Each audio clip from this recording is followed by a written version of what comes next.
The Mike Wagner Show is powered by Sonic Web Studios. Hi, this is Mia Mosinzia, also known as Mia No Time for Love. Check out my latest book, Missing, available in print and ebook formats on Amazon. It's now time for the Mike Wagner Show, powered by Sonic Web Studios and sponsored by international award-winning author Mia Mosinzia of Missing. The Mike Wagner Show can be heard on over 40 podcast platforms, as well as hamiltonradio.net, Diamonds FM, and the MikeWagnerShow.com. We can be heard in over 100 countries, featuring over 1,000 well-known and amazing guests throughout the globe. And named one of the top 100 global podcasts in the New York Weekly Times, Hollywood Entertainment News, Los Angeles Weekly Times, Apple, and Chartable. So sit back and relax and enjoy another great episode of the award-winning Mike Wagner Show.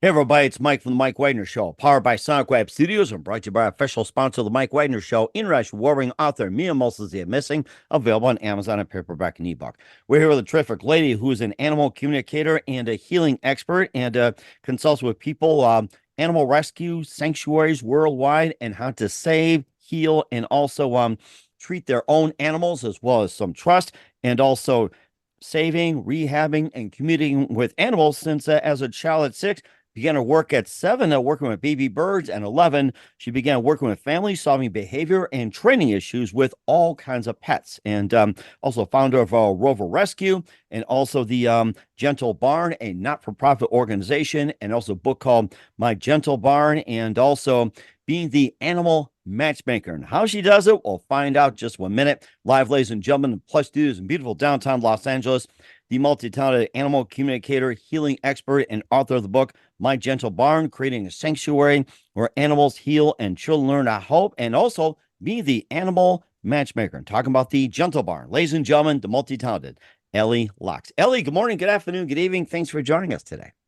Thank you for having me. Well, it's great to have you on board as well, too. So you're an animal communicator and healing expert, consulting with people, animal rescues, and sanctuaries worldwide, how to save, heal, and treat their own animals. You also are into saving, rehabbing, and communicating with animals. You've been doing this as a child at 6. You began your work at 7 with working and healing baby birds. And 11, you began working with families, solving behavior and training issues with dogs. And you're the founder of Rover Rescue, which is dogs and cats away from high-kill shelters, and also the founder of Gentle Barn, which is a national not-for-profit animal rescue and sanctuary, 3 locations in the U.S., and you serve as animal matchmaker, rescue, training, finding perfect homes for the animals, advice, and owning a pet. And you also have a book called My Gentle Barn, and you are the animal matchmaker. And how do you do it? We'll find out. Before getting all that, Ellie, tell us how you first got started. Well, I think I was born an animal lover. I think that I could hear the animals around me asking for help or letting me know how they're feeling. Mm-hmm. I think that I felt way more comfortable around animals than I sometimes did around the people around me. Because the people around me as a child didn't see animals the way that I did, but I always saw animals as my best teachers, healers, and friends. I wanted to be with them in the lakes and the woods. I wanted to be with them when I went to other people's houses. And they told me things, how they were doing, what they wanted, and what they needed. And I think that this gift serves as both a gift and a curse. Of course, in my line of work, founder of the Gentle Barn, rescuing animals, it's a real big gift. But it also served as a curse somewhat when I was younger, because the animals would share their needs, wants, and feelings with me. And then, of course, I was compelled to share what they were saying with their people. Some of the people wanted to listen and some of the people didn't. And so sometimes it was awkward to try to be their interpreter with people that didn't really want to listen. And I think that that's one of the things that inspired me to start the Gentle Barn and dream about it since I was 7. Because I really wanted to show the world how beautiful these animals are. And I wanted to show the world these animals through my eyes, what they're saying, their different personalities, their intelligence, their affection, the relationships they have to each other, and the lessons that they have for us. And it took me a really long time. But because of finding some severely abused and neglected animals at a petting zoo, I brought them home to my half-acre backyard.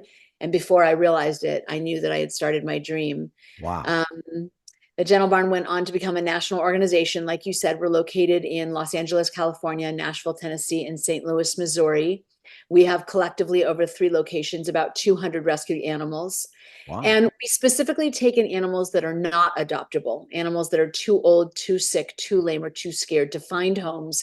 We give them a home with us. We rehabilitate them through a whole slew of veterinary and alternative methods. And then when they're finally happy and healthy, we partner with them to heal people with the same stories of trauma and connect people to the love and magic of animals. That is rather interesting. And one question that popped up, it's like you saw the animals at a petting zoo and rescue and everything. What was it one moment? And how did you notice that the petting zoo, the pets in there were pretty much, abused, traumatized, and everything? Like if they figure a petting zoo, it's like it'd be a place for comfort, but you saw it different though. Why petting zoo? Well, I went in there just to be curious. I had never seen it before, and I drove by on an errand, and it smelled funny, and it was full of people, and I knew that there were animals there. And so just kind of nosy and curious, I parked and went in. And what I saw there was absolutely horrific. The goats and sheep had toenails 2 inches long and trouble walking. Ooh. They were being the ponies to keep going around carrying kids without a break. And there was no water on the property, even though it was well over 100 degrees. And the Wow. whole site made me sick. But I think the worst part about that place is the animals were in such deplorable condition, but the place was full of people and not one of them could see the suffering right in front of them. And I had to get out of there. And running for the door, there was a very old and sick goat that was blocking the exit. And she looked me in the eyes, stopped me in my tracks, and asked me for help. To make a really long story short, and of course, the longer, richer, fuller version of this is written in my first book, My Gentle Barn, Creating a Sanctuary Where Animals Heal and Children Learn to Hope. But to make the story short, I ended up taking that goat home, healing her with the help of a veterinarian, going back for more animals at the petting zoo. And then one day I looked out to my backyard that was full of animals and realized I had started my dream. Of course, yeah. And then word spread, people who were homeless with animals, people that couldn't keep their animals that were being abused. People started calling, and little by little, we worked our way up to 200 animals. Wow. My husband and CEO and co-founder of the Gentle Barn, he actually came in as a volunteer 22 years ago. And we ended up falling in love a year later and joining forces. And he really helped make our mission even bigger. I was going to say, I thought you were going to start your own petting zoo. That was kind of like, thinking, you're really starting your own petting zoo? Well, the Gentle Barn is a petting zoo with a twist. A petting zoo has a negative connotation because you're using the animals to make a profit. Of course, that's not us, but we are partnering with the animals when they're ready so that people can come in and hug the cows, cuddle the turkeys, give the pigs tummy rubs, hold the chickens, pet the goats and sheep, hear their stories of resilience, and become aware of what these animals go through and choose to be more empathetic and gentle in their daily habits to protect animals. That's interesting. And of course, you thought about talking to the animals. It made me think of Dr. Doolittle right away, but you take it to the next level. Well, I kind of feel like Dr. Doolittle sometimes. Since a child, I've had the gift of really being able to hear and understand animals. And of course, since then, I've created my own website where I have clients all over the world that I can help them with behavioral issues, health issues. I can talk to animals that are in their bodies or animals that have passed. I can relay messages and memories from the animals to the people, and I can create much, much deeper relationships between the people and animals, which, at the end of the day is why I'm here. Mm-hmm. And what language do you use when it comes to when talking to animals? It's like you go like a certain language like dog language, cat language, bird language, cow language, or anything like that. It's like what's like the words, phrases, or senses. I'm trying to think of that word that's not in there that you would just like communicate. So you're having a back and forth. It's like I can't think of the word right now, but I think you get what I'm saying. Well, it's intuition. That's it, intuition. Yeah. So I close my eyes and I meditate, getting aware of the sensations in my own body so I don't project them onto the animal. I kind of clear my mind and get into a very neutral, calm space. Then I connect with the animal using a picture and their name. And I ask questions and I wait for the answers to come. And the answers come much like my own thoughts. Oh, wow. It's like I'm thinking the thoughts, but everything that I'm thinking, I write down, and everything I write down, I relate to the person. And then the people validate, like, yes, that's exactly my animal. And yes, we do that. And that's their favorite thing. And I can ask them questions and. That's interesting. And what are some more common questions that you ask animals? What are some more common answers that you get from animals? Well, to start off the conversation, I can't just say, hi, my name is Ellie. I heard you have cancer, right? Or I heard you've gone through some trauma. I wouldn't do that with a person. I'm not going to do that with animals. So the conversation really starts with me like chit-chatting and getting to know them as if I would a person, right? When you meet someone, well, tell me about yourself. Are you married? Do you have kids? Where do you live? What's your favorite things? So I kind of do that with animals. I ask them what are their favorite things to get them started. Wow, okay. And they love it. They say, oh, my favorite thing is climbing that tree or going to the lake or swimming or ice cream cones or sleeping in bed with my people. And they get more excited because they're sharing all their favorite things and we're forming a connection. And then once they feel comfortable with me and we feel connected because we're kind of really talking, then I can start moving on to more intimate, more vulnerable questions like, show me your body and my body so that I know in my body what you're feeling in yours. And we can kind of go over health issues or, hey, tell me about what you feel towards the other dog you live with. And we can talk about behavioral issues. I literally today, just before this podcast, talked to a cat that was peeing outside the litter box. And oh my goodness. Yeah. And so the cat said that she's the baby of the family. She wants to be held and kissed and cuddled. And there's situations going on in the household where the mom is more tired and the people are more busy. And the cat feels left out. And the cat kept saying, I used to be the center of the household and now I'm on the sidelines and I don't want this. I want to be in the middle. I want to be cherished and loved. And it turns out that the woman is pregnant and having a baby. And so she's tired a lot of the times. And they're starting to have the cat sleep outside the bedroom. Mm. And this cat is really upset about it. He's upset about the changes that are happening. And so he's acting out. And I was able to ask him, what do you want and need to feel whole again? And he said, I want to be held by my people. I want them to kiss me. I want them to talk to me. I want to know that I'm their precious baby again. And so me and this woman talked about talking to him more and including him more and setting a time every day for like more of a snuggle ritual so that this cat can feel a little bit more wanted, more needed, and more important. And then he could stop acting out. That is rather interesting. I never thought about that. We learned a whole new level on cats and everything. What are some most unusual quests and unusual answers? And what was the most unusual situation you encounter as a pet? Can be dog, cat, bird, cow, or even a lizard or so. Oh God, I have had so many incredible readings. I talked to a bear and he showed me licking very, very sticky stuff off his paws. And I didn't know what he was saying. And then when I talked to the people, they were like, yeah, he's obsessed with peanut butter. So,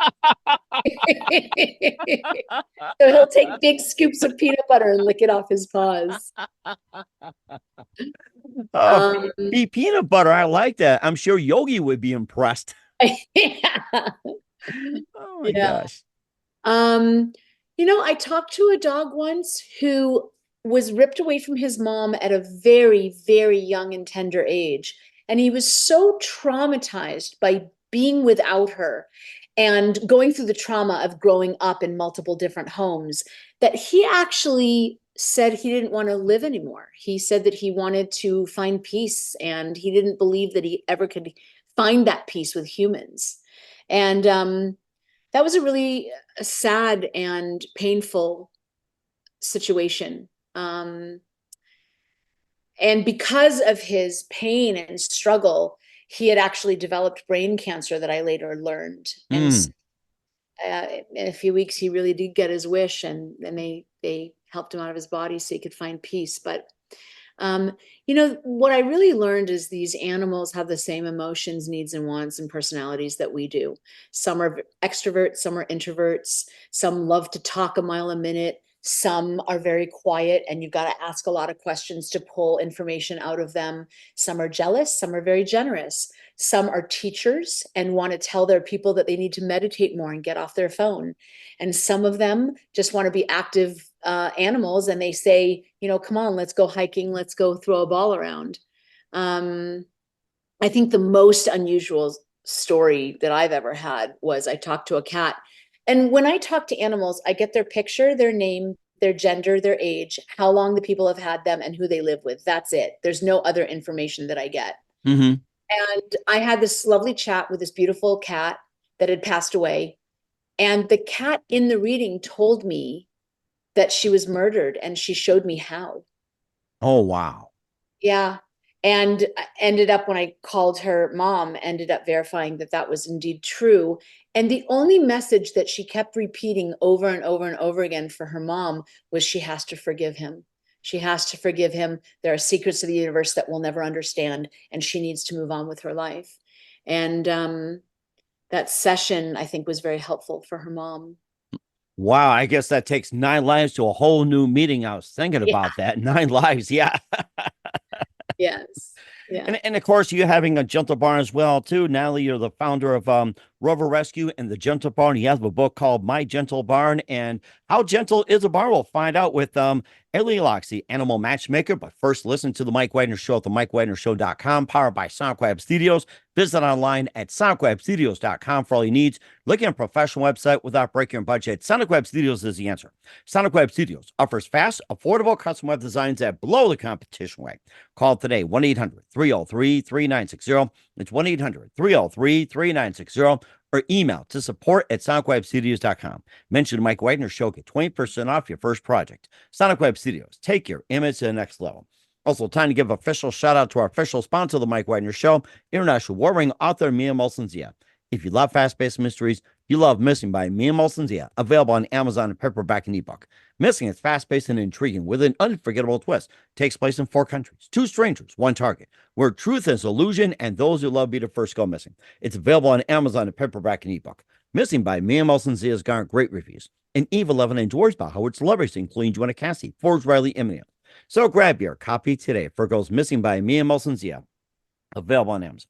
Also, check out the Mike Wagner Show at themykewagnershow.com on 40 podcast platforms, heard in 100 countries, including Facebook, SoundCloud, Spreaker, Spotify, iHeartRadio, also Anchor FM, Odyssey, Apple Music. Also, subscribe on BitChute, Rumble, YouTube, and check us out on Facebook, LinkedIn, Instagram, Twitter, TikTok. Subscribe and follow us today. Make sure your ticket's with you on any mobile device for great gift ideas 24/7, 365. Pets, friends, loved ones, go to Amazon.com. Check out the Mike Wagner Show podcast. T-shirts, pop sockets, throw pillows, tote bags, hoodies. Makes great gifts 24/7, 365. Family, friends, 4-legged pets, loved ones. Go to Amazon.com. Check out the Mike Wagner Show podcast. And for more great gift ideas, go to Amazon.com/Mia Molson-Zia for great books like Misting, Once, and Wrinkles. Also T-shirts, pop sockets, hoodies, phone cases, and more. Amazon.com/Mia Molson-Zia. Check it out today. And support the Mike Wagner Show on Anchor FM, PayPal, and the MikeWagnerShow.com. We're here with animal communicator and healing expert and consultant Ellie Laks, author of My Gentle Barn, the founder of Gentle Barn and Rover Rescue on the Mike Wagner Show, also the animal matchmaker as well, too. And before we get to about, pairing animals, humans, matching up with other animals and everything, and we cover the Gentle Barn. You also founded the Rover Rescue as well, and tell us more about that. So Rover Rescue was what I did before the Gentle Barn. I no longer have that organization. But before I started the Gentle Barn, I had an organization called the Rover Rescue, where I would go to every high kill shelter in a 60-mile radius in Los Angeles. And I established relationships with the volunteers that worked there. And so when I came in, the volunteers would let me know which animals were in the back intended to be euthanized. And I would take them home, whether they were young with parvo, old with arthritis, behavioral issues, abuse cases. It didn't matter. I would take them home, rehabilitate them, train them, and then I would have adoption days on the weekends where I would find really, really good homes for them. And what I realized when I was doing that is it's all about the match. If you adopt a dog out to a home where they are not compatible, that dog is going to come back. You are putting that dog at risk. You're making the people miserable, and you're just kind of working against yourself. So I realized that in order to have successful adoptions where the dogs live happily ever after in those homes, I needed to really make sure they were good matches. And that's when I became an animal matchmaker, understanding the needs, wants, and lifestyle of the people, and then doing the same for the animals and making good matches. And sometimes I really annoyed people because there'd be people that would come into my adoptions and they worked 40 hours a week and they wanted a puppy. And I would explain to them that that is never going to work. 40 hours on a puppy. I love that. It's like it's like getting what, like about send your kids off to a coffee place, give them a puppy, whatever it is, or something like that. I think I saw it all over Facebook. It just made me think of it. Yeah, there's a sign in front of a store, I think it originated, where they said if all unattended children will be given an espresso and a puppy. That's the one. Yes, that's the one. I could use an espresso with puppy as well too. I've got big old boxer named Molly. She's 4 or 5 years old. She acts like a puppy at times, but yeah. Yeah. So I remember this one time the volunteer came running over to me the minute I walked through the doors of the East Valley Animal Shelter, very high kill in those days. And she came over to me and said, there's an 11-year-old German Shepherd that was just owner surrendered because the woman has to go in for open heart surgery and she had no friends or family to take the dog. And she said, we're going to euthanize the dog this afternoon. And I said, well, I'll take him. So the manager came and found me and said, I really don't think it's a good idea that you take this shepherd. She's old. She has arthritis. Let us euthanize her and you can take someone young and adoptable. And I said, you know what? I actually specialize in unadoptable dogs. And I would there's so many agencies that will take the young, socialized, healthy, adoptable dogs. I want the one dog that no one else will take. And so he finally relented and gave me the shepherd. And I brought her home, got to know her a little bit. She was a lovely dog. 3 days later, I had an adoption day in front of Petco. And this wonderful woman came in. She was a very fit and healthy 70-year-old. And she said, I want a dog companion. My children have moved away and my husband just passed away. I walk every day and I'm very healthy. But of course, because of my age, I don't want a young dog. I want an old dog that we can kind of be together at the same level. Mm-hmm. And I introduced her to this beautiful shepherd and they walked off into the sunset together and they lived happily ever after. Oh my gosh, what a story. That's like a fairy tale right there, made in heaven. And of course, going from the Rover Rescue and over to the Gentle Barn, and now you talked a bit more about it and what that's about. And of course, you have a book that goes with it too, is My Gentle Barn. So Rover Rescue was wonderful and it was very rewarding. And I placed over 500 dogs in permanent homes, but I was very attracted to the ones that were not adoptable. And so I ended up getting more and more dogs that I could not place because of their age or their physical abilities or their emotional state. And by the time I finally healed them 2 years later, of course, I couldn't place them. It would break their heart. So I ended up keeping them. And I realized that there was a very, very fine line between rescuer and hoarder. Mm-hmm. And I said, look, if I'm going to keep taking these non-placeable animals home and not place them, then I need to stop doing this. So I closed down Rover Rescue and I took care of the 30 cats and the 13 dogs that were mine permanently. And then a few years later, I opened the Gentle Barn, where I could go out and not just take dogs and cats, but also farm animals that if we didn't take them in, they would be euthanized, bring them in, rehabilitate them, and then partner with them to work with people. And so we use veterinary care to heal our animals, but we also use acupuncture, massage therapy, chiropractic, music therapy, holding therapy, animal communication, of course, energy healing, which I also do, and nutritional supplements and lots of love. And then the animals get to live these beautiful lives. And when they have forgiven and they've trusted and they want to pay it forward, then they can choose to become an animal ambassador in one of our amazing animal assisted therapy programs. We have cow hug therapy, equine therapy, and barnyard therapy, where together with the animals, people can find a very unique brand of healing and hope. And my new book coming out on May 21st, available for pre-order right now as we speak, it's called Cow Hug Therapy. Cow hug therapy. I like that one. I could hug a cow right now, not just for the meat and milk, but just for the moving experience. Yes. So this is what it looks like. It's called Cow Hug Therapy, how the Gentle Barn animals taught me about life, death, and everything in between. And it's the stories of these incredible animals, their recovery, their resilience, and what they taught me and share with all of us about meditation, gratitude, surrender, compassion fatigue, self-care, and recovering from grief. And all the best parts of me have been learned by animals. And so I'm so thrilled to share these stories with people. Oh, that's so amazing. I'm ready to hug a cow right now as we speak here. So It's the best. oh yeah. And what are some of the other animals that you've taken in, or maybe like some more unusual ones that you've taken in? Well, the Gentle Barn is home to horses, donkeys, cows, pigs, sheep, goats, chickens, turkeys, peacocks, llamas, emus, dogs, and alpacas. And I think the most unusual one has got to be our emu Earl. He is hilarious. He is basically just a giant Muppet version of a dinosaur. He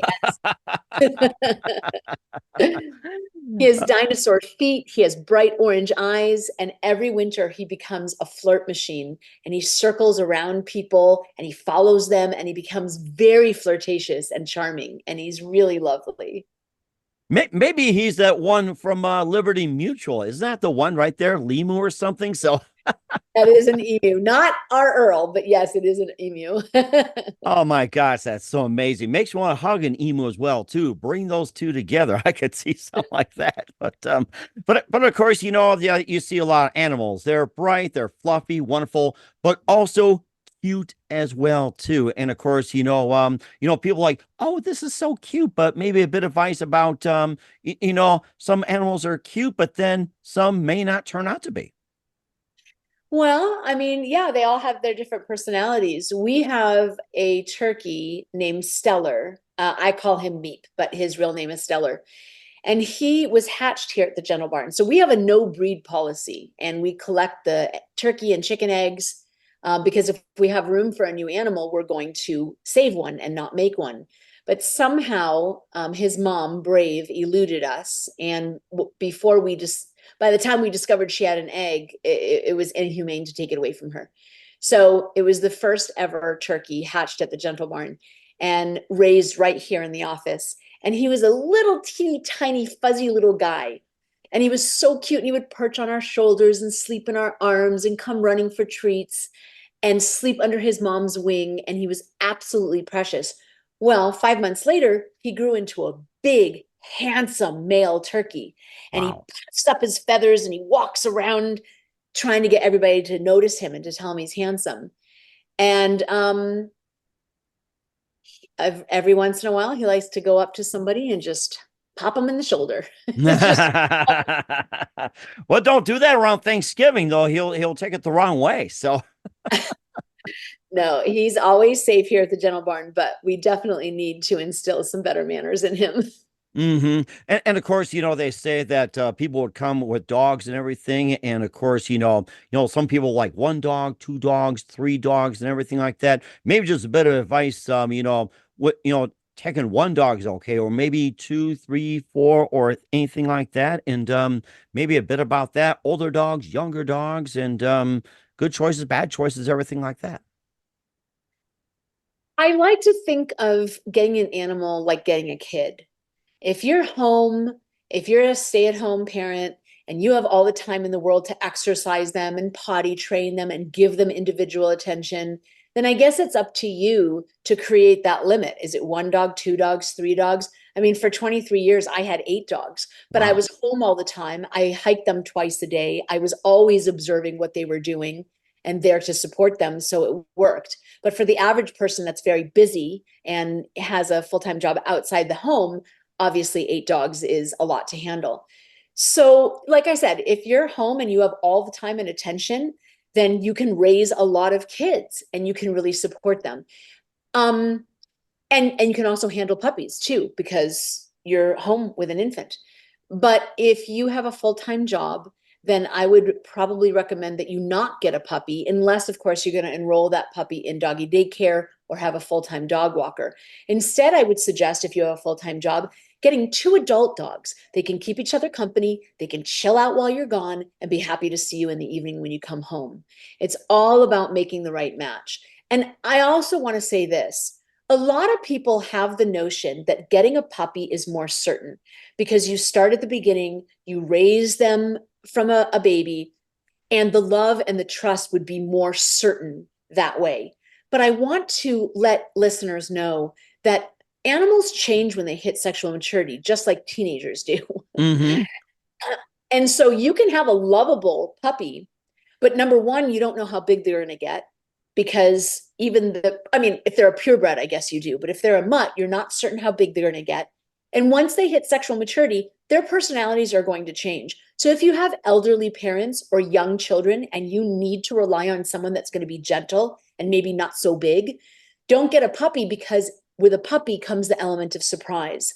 Get an older dog that you know for sure is submissive. You know how big they're going to be. You know if they're good with kids or cats or dogs. If you have special circumstances, get an adult animal, because they're already fully formed and there'll be no surprises. If you don't, go ahead. I'm sorry. It's okay. If you don't have special needs or requirements and you're home and it really doesn't matter who they grow up to be, get a puppy. I think that's a really good one, along with the coffee shop and everything. Give a puppy, and everything be okay. And of course, I was thinking about the dogs as well too. There's certain breeds, certain personalities and everything, and or some more compatible breeds, and maybe some of the hard to handle breeds. Okay, so here's the thing. Breed dictates physical attributes and energy level. Energy level. So if you get a pit bull, they're going to be the best cuddlers ever. If you get a working breed like an Australian Shepherd, you better be ready to hike, because that dog is got to have something to do. And if it's a purebred, you're going to know how big they're going to get. You're going to know basically the most common traits. However, what determines their actual personality is not breed, but whether they're submissive or dominant.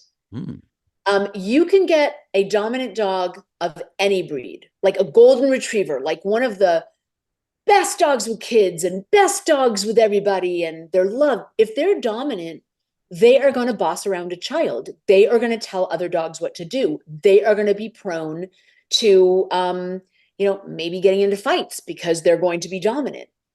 And you can get a submissive dog of any breed. And if they're submissive, they're going to be safe at a dog park. They're going to be safe with kids and cats and other animals, because they're going to be submissive in nature. And the best way to find this out is when you're assessing animals. If those animals hear a loud noise, the dominant dogs will run towards the noise and the submissive dogs will run away. I like that point. Dominant run towards it, submissive away. I wish I learned that a long time ago. That was a really good point. Yeah. So if you're looking for a dog that's really, really good with kids or cats or other animals, it doesn't matter the breed. You want to find someone that's submissive. If you want to find someone that will make a good jogging companion, or a dog that's going to love playing ball, or a dog that's not going to grow over 25 pounds, then you want to look at the breed. Mm-hmm. Okay.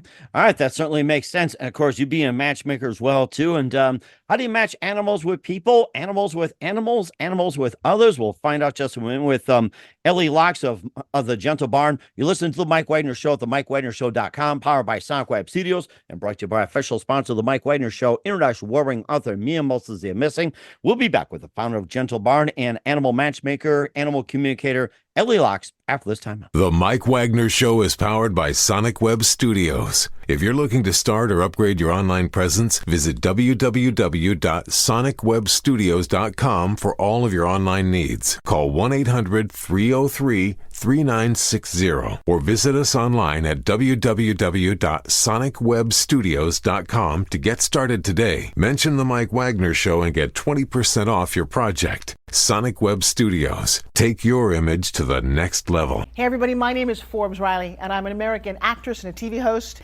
And I was delighted when I got my copy of Missing, which is Extraordinary Relation of Ordinary People based on a real life relationship.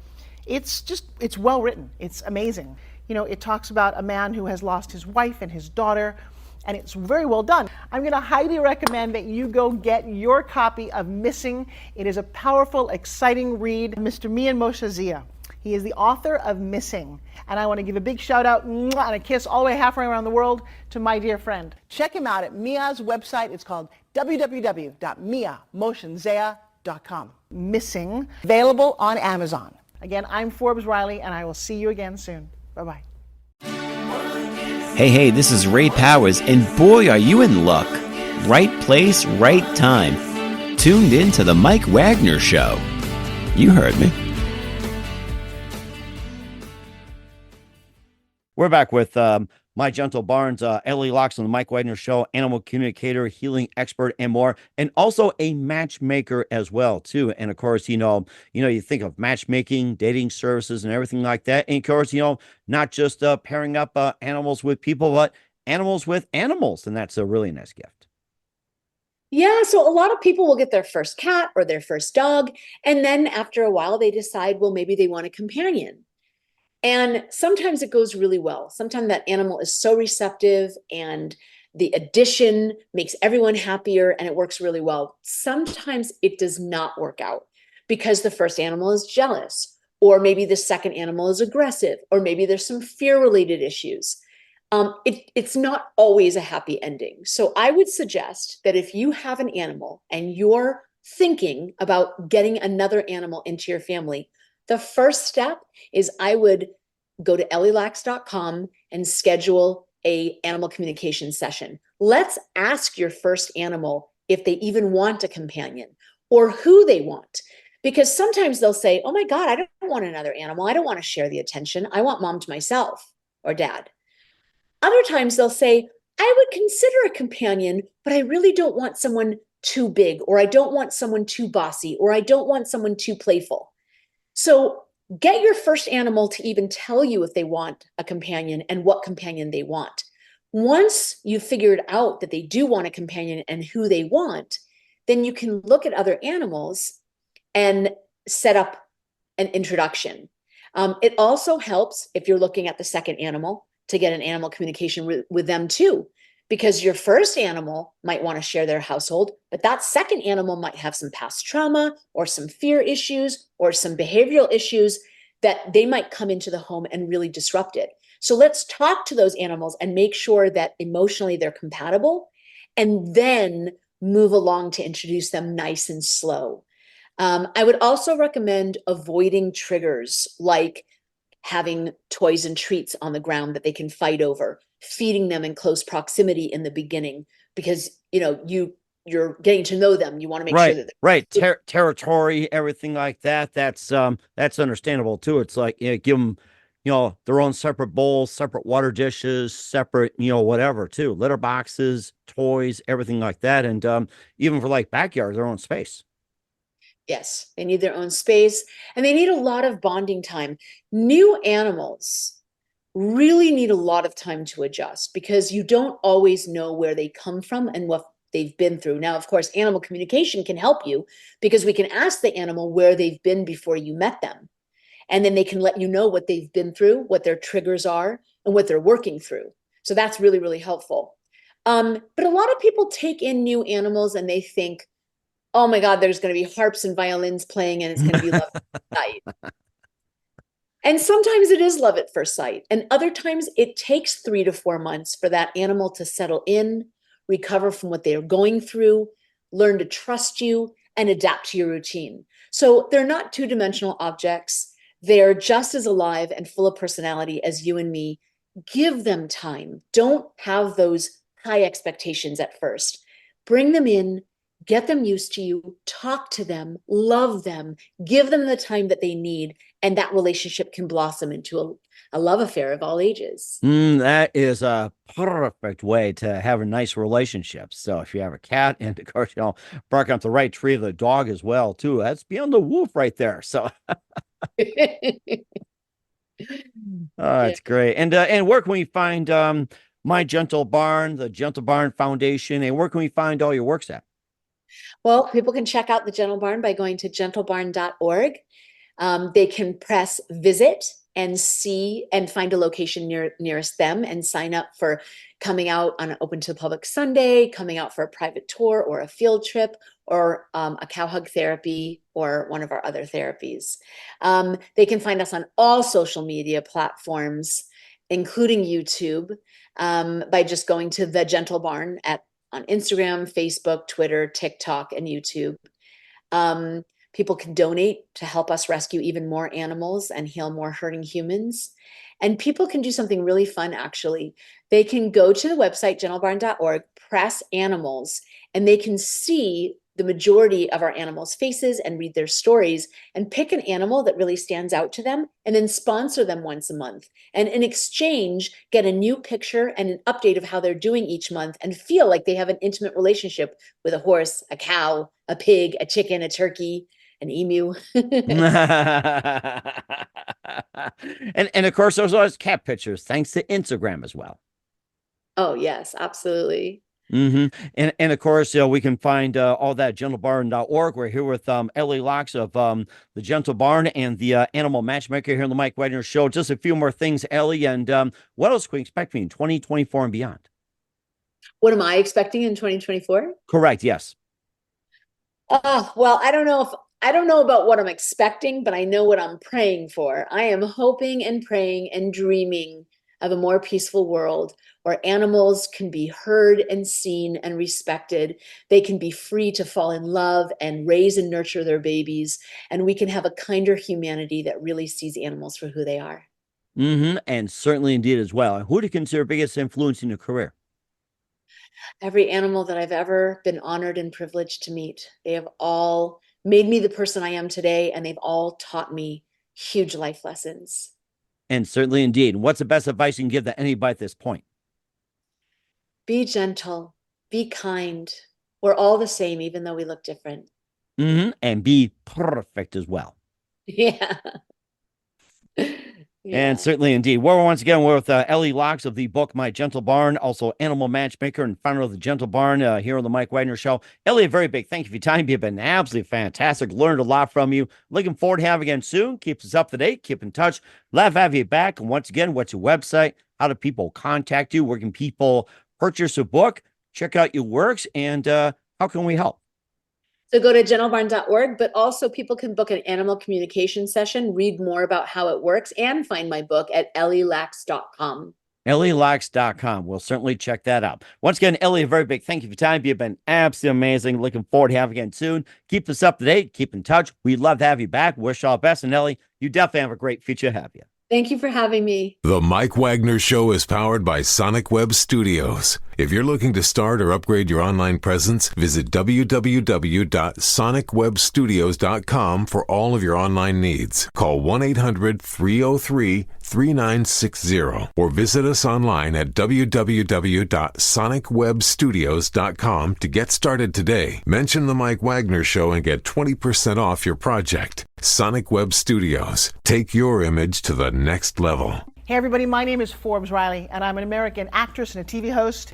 And I was delighted when I got my copy of Missing, which is Extraordinary Relation of Ordinary People based on a real life relationship. It's well written. It's amazing. You know, it talks about a man who has lost his wife and his daughter, and it's very well done. I'm going to highly recommend that you go get your copy of Missing. It is a powerful, exciting read. Mr. Mian Moshe Zia. He is the author of Missing. And I want to give a big shout out and a kiss all the way halfway around the world to my dear friend. Check him out at Mia's website. It's called www.miamoshenzea.com. Missing, available on Amazon. Again, I'm Forbes Riley, and I will see you again soon. Bye-bye.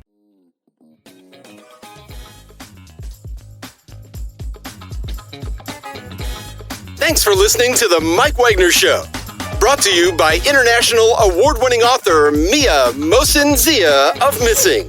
And powered by Sonic Web Studios. Be sure to join us again on over 40 podcast platforms. And of course on the MikeWagnerShow.com, HamiltonRadio.net, and Diamonds FM. Don't forget to support our program with a generous donation at the MikeWagnerShow.com. Thanks for listening.